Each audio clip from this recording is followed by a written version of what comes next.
ప్రపంచవ్యాప్తంగా స్కూళ్ళల్లో, కాలేజీలలో, రకరకాల ఇన్స్టిట్యూషన్స్లలో డ్రగ్స్ అమ్మకాలు కొనసాగుతూ ఉన్నాయి. ఎన్ని చట్టాలు వచ్చినా, ఎన్ని ప్రయత్నాలు జరిగినా వాళ్ళ స్వార్థం కోసం, వాళ్ళ మనుగడ కోసం ఈ కార్యక్రమం విస్తృతంగా జరుగుతూ ఉంది.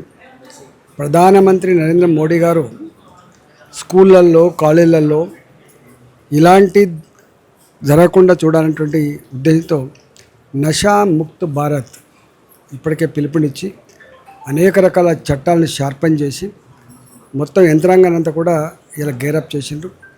కేవలం అమ్మే వాళ్ళను, ఇలాంటి దుర్మార్గులను పట్టుకోవడం, శిక్షించడమే కాకుండా విద్యార్థులు కానీ, యువతను కానీ సెన్సిటైజ్ చేయాలనేటువంటి సంకల్పంలో భాగమే ఈరోజు మోడీ గారు 11:30కు దేశంలో ఉన్నటువంటి కొన్ని వేల ఇన్స్టిట్యూషన్స్లో ఉన్న విద్యార్థులకు, లక్షల మంది విద్యార్థులకు ఈరోజు వారు అడ్రస్ చేయబోతున్నారు.